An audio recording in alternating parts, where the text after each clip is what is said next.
So without further ado, we're going to kick off with our very first speaker and presenter. And it's my very great pleasure to welcome on stage Stefan Jürgens. Now, Stefan has been living in Lisbon for 21 years. He's moved here from Germany, so clearly he absolutely likes it. And it's my big pleasure to be able to welcome him, because one of the great things around him is not only a choreographer, but also a technologist. And he's been working with the drone that you saw when we came in today. So I'm really looking forward to hearing what he has to say. So please welcome on stage Stefan. Thank you very much indeed. Thank you.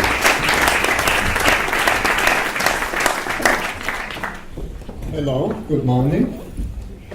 My name is Stefan Jürgens. It's a great pleasure to participate in this very first creative forum in Lisbon. On a more personal level, it's a very emotional moment too, as I have spent 4 intensive years here at ESTC between 2010 and 2014 developing several courses at BA, MA and PhD levels. Together with a few enthusiastic and dear colleagues here at ESTC, I have introduced new media technologies and theatre interaction design to the curriculum, and I'm still proud about what we have produced together with the students during this time. Today, I'm working as a postdoc researcher at Universidad Nova de Lisboa in the Black Box Project, funded by the European Research Council and coordinated by Professor Dr. Carla Fernandez. As part of an interdisciplinary group of scientists, I'm collaborating with cognitive linguists and computer scientists on investigating the creative process of choreographers. So we're studying João Fiadeiro at the moment, for those of you who know. In parallel, I developed my artistic work as a freelance choreographer and theatre interaction designer, and my presentation today focuses on the digital tools we have developed so far to support the creative process of artists in the field. So that was the formal part of my presentation. And now I'd like to continue simply taking you through a couple of slides and meeting people that have changed my life, as simple as that. So I'm going to talk about new digital tools for the creative process and beyond, because we could also think in terms of documentation. And for those of you who are interested in looking at this dimension of the work, I'll be happy to talk a bit about it. The technique is called multimodal video annotation. Maybe you have never heard about it, but I hope in the end of the presentation there's a clear idea of what this does. So, Dirk has asked me, looking at my website and the different things I do, to talk specifically about the Tkb Project, which stands for Transmedia Knowledge-Based Project. Has been developed between 2010 and 2013, and I've met a wonderful person who is Carla Fernandez, who is a linguist, who actually changed the course of my life with the invitation to be on this project. So what did we do? Creative technologies for multimodal annotation of performance, composition and documentation. Sounds very complicated. So I'll introduce you to the people. We're here at Montemor in the place of Rui Horta, in this wonderful convent that is used for dance productions, but as well for all type of meetings between artists, scientists, and it was very productive, this first meeting with Carla Fernandez. She's the second from the left. Then you see Rui Horta, then you see Nuno Correia. Nuno Correia is at Faculdade, what is it called? He's responsible for digital media at the New University of Lisbon. He is a pioneer, for those of you who know Golan Levine, he's been studying with him. So these are the people, a very unusual mix of people, linguists, computer scientists, someone from performance, working together on what exactly? We've produced a conference in 2013, and you're welcome to go on the net and look for some of the information, because it's way too much for me to talk about it. It was a crossover between language, performance, digital media, and you find it on the Dance Tech channel. So there are 2 videos. Part 1, which introduces the tools that I'm going to talk about. Part 2, which has some linguists doing their presentations. So what's the knowledge base? It's a revolutionary, I'm picking up here on Dirk's term, it's a revolutionary way of thinking documentation in the area of performing arts. Why? Because you actually get online, and when you enter the site, this is a demo version because we're only going to launch it in September, I believe, and I'll tell you if you're interested how you can participate in this event. So you would go onto the net, you would find this type of network between artists and other people that associated themselves. So let's see if that's the area where you would inscribe yourself, you would get an account, and you can upload your information about the pieces you've been doing, about the articles you've been writing, anything you think is important about yourself, and then you create links to the other artists that are here. If you look, for example, at Rui Horta, he's quite connected, but then you find Carla Fernandes as well, and she's connected to artists as much as to scientists. So you will find how people themselves connect to other people, where they see they're sharing human values, where they share aesthetics in creation and so on. So that's quite a different approach to an archive. The next thing you would see, it's a pity that we don't see the colors too much. So in this area you find the artist, here's Rui Horta, you get the pieces, this is the piece setup, that has been analyzed with video annotation. So you got here the technique, video annotation, and you got the annotator, which is linguistic software called Elan. Okay? What's the result? On the left side here, you get all the annotations, which are comments that you can put on layers, on different layers beneath the video. So it looks like this. This is the Elan software which linguists use. You have the video.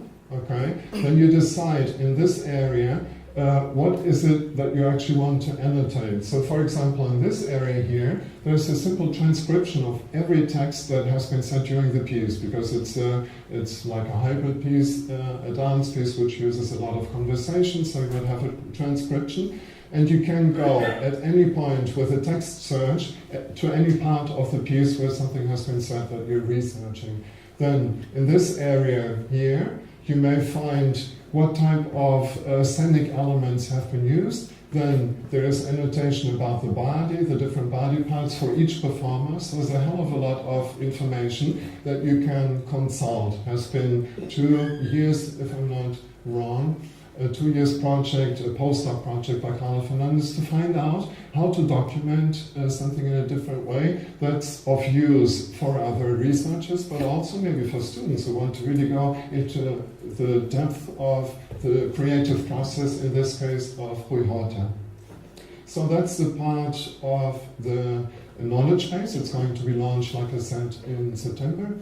Now, there's something even more revolutionary, because Carla wasn't too happy with the Elan annotation tool. Why? Because it's only text-based. So you have the video, okay, you can film rehearsal, you can film performance, and then you can annotate. But you can't really use it in real time. Just imagine someone sitting on the computer, observing and trying at the same time to write while someone is improvising in dance. You will never catch up. So she thought, we need something else. Besides the possibilities that the linguistic software gave, we need something else. So she called her dream the creation tool, right? And you see me sitting in, I think it's over there, in the studio 106, and doing a case study, because I was invited as a choreographer to invent the type of things that this software needs to do. So I was actually consulted as a designer, if you want, to do a design specification. What is it that in your creative process, Stefan, you would need, right? And since I'm working a lot with video projections, interactive video, or these type of performers, I said at least I need 2 windows that I can overlay and compare and so on. And so I'll talk briefly about a case study that we realized here at ESTC. If you talk about Elan, you get these type of characteristics. So it's not in real time, right? Actually, you got the video, you go home or wherever you need to work on it. So it's asynchronous time, which means way after the thing happened, you're looking at a video, and many people mistake the video for what it actually was, right? So in real time is not only happening at the same time, but you get physical contact, you get all your senses working on observing what's going on. So it's a very, very different thing to take notes in real time, right? And the other main advantage maybe of the Elan software or similar video annotators is it's self-paced. You can do it, you can take the time you want, right? Whereas in a situation in real time taking notes, most of you probably use a Moleskine notebook and write down whatever is important to then recall after on, or to give feedback to your actors or to your dancers.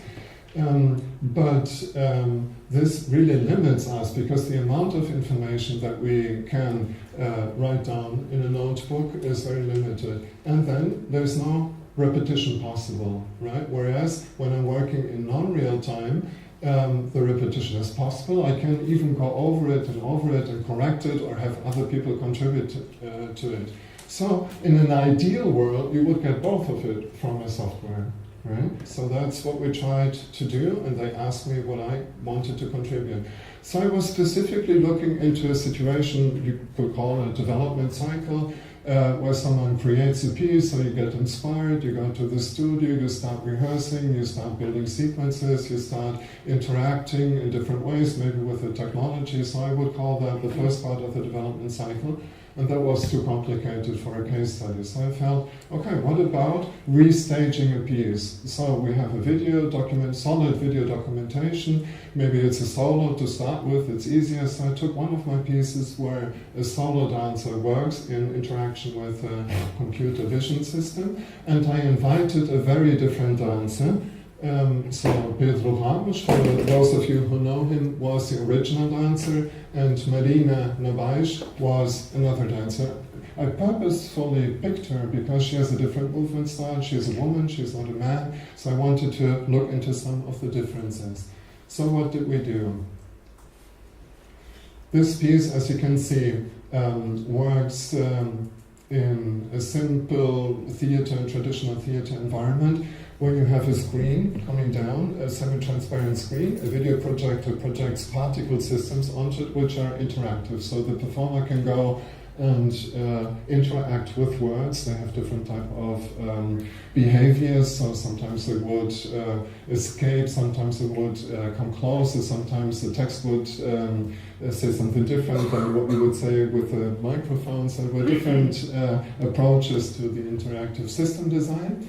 And I picked a scene, just one scene from this piece, which Marina would annotate. So she would use a tablet computer with our prototype, and she would spend 20 minutes, she didn't know the piece, to simply watch the video of the scene. And then maybe she could draw on the video to get an idea of the spatial relationships that the performer was using. She could do annotations in text, so she could write down her own comments of what was important in learning this piece. And she had another two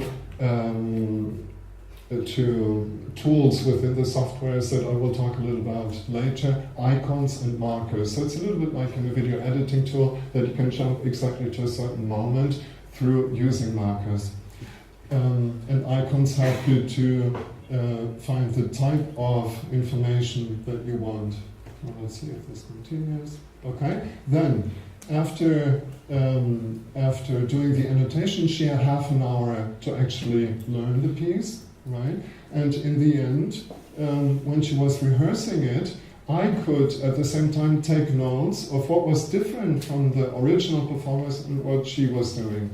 And what we also did in the very end was to overlay it so she herself could see what she had been doing differently from the original version of the piece. That was our case study. Here you see the tool. It's a tablet computer. You work with a simple pen, an interactive pen. You can draw on it, you can write on it, you can use a keyboard. There's a small camera, see the webcam here, which is in real time filming what she's doing, and that way I can have the real-time video of what was happening in the rehearsal and the original video of the piece, of the scene of the piece that we were rehearsing.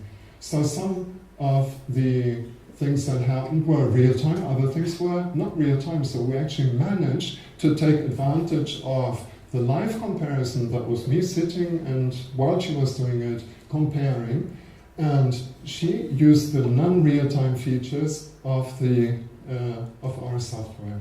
So what were the results? We discovered that this tool was very, very useful for learning an existing part in an existing role that someone else did in a piece, in an existing piece.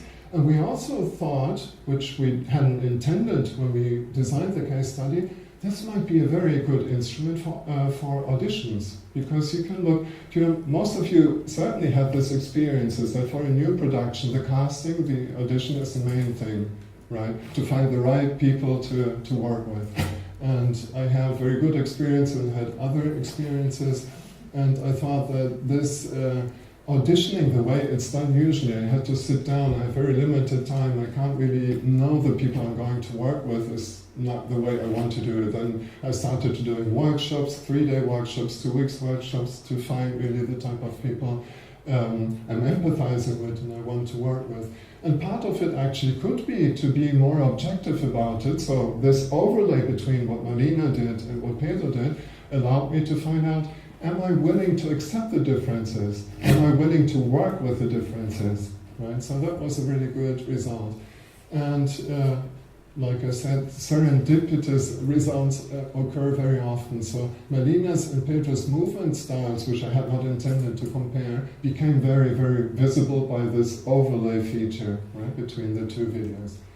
Okay, if you want to go deeper, because there's much more to say about this, you can read the article that we published on the case studies and other case studies, but I don't think we have a very academic audience today, so I'm leaving it up to you to go into details if you want. Now we'll see a bit about the piece which started here.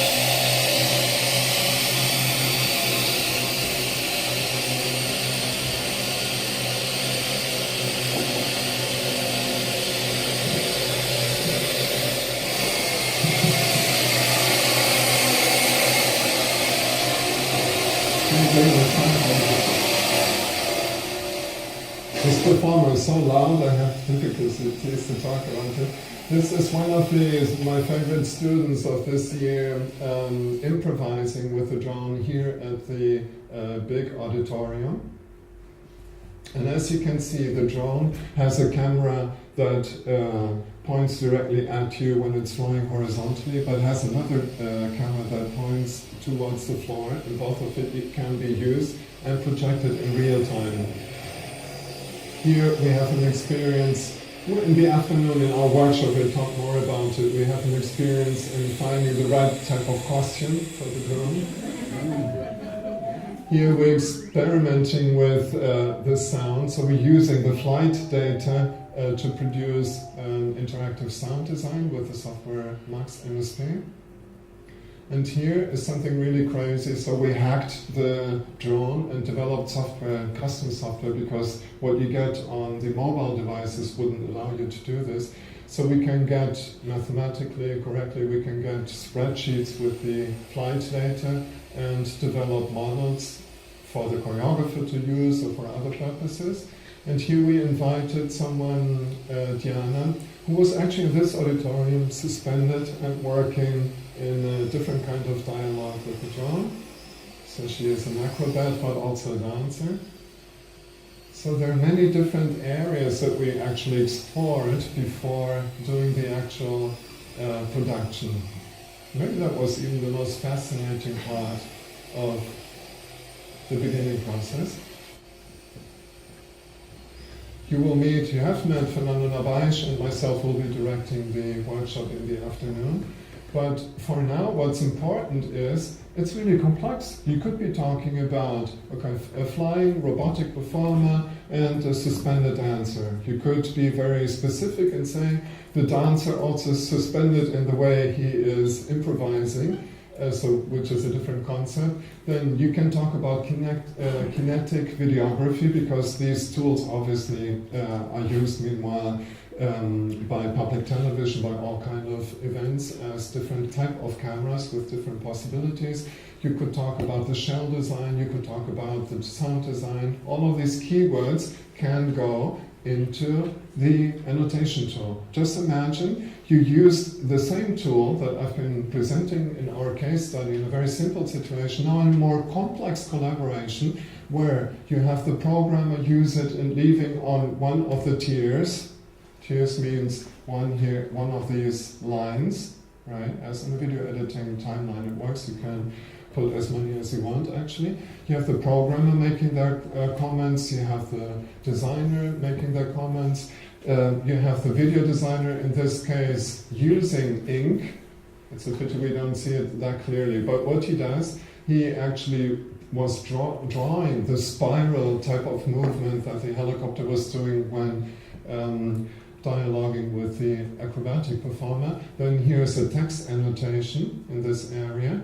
Right, so there are all of these tools here which are multimodal. It's not only text annotation anymore, we have all of these possibilities. We could even go on stage, use an iPhone, click on the iPhone and leave a marker.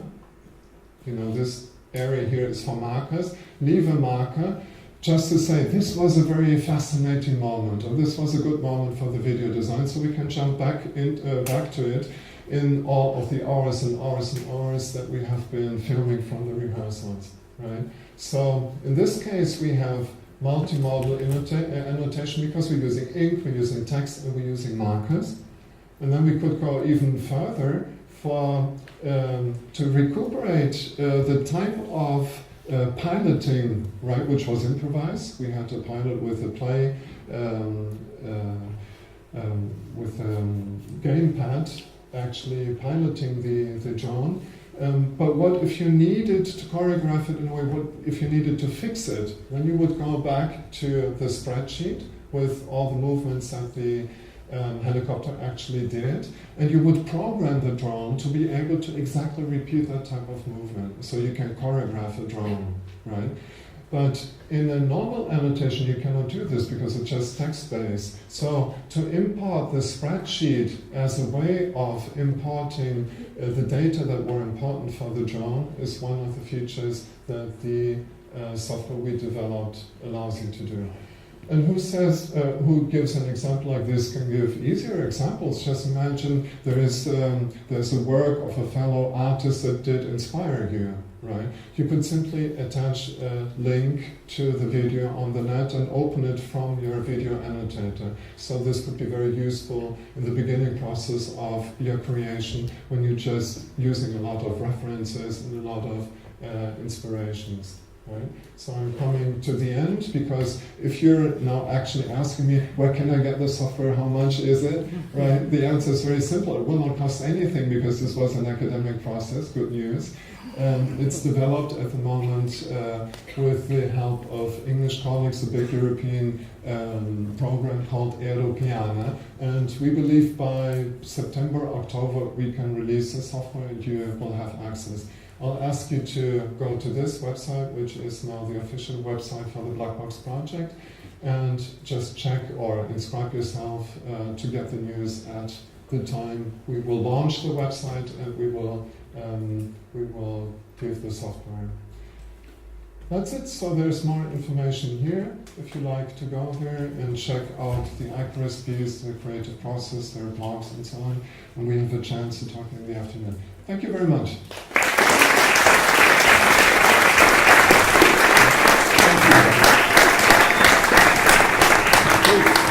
Please, and welcome Fernando, who is the drone wrangler. Still doesn't quite that clear. I love the way, Stefan, you said, you referred to when the drone was on the floor, it was the drone, but when it was in the air, it was definitely referred to as the performer. I really think that was really stuck with me, and I know we've got a chance to work with Stefan this afternoon in the workshop.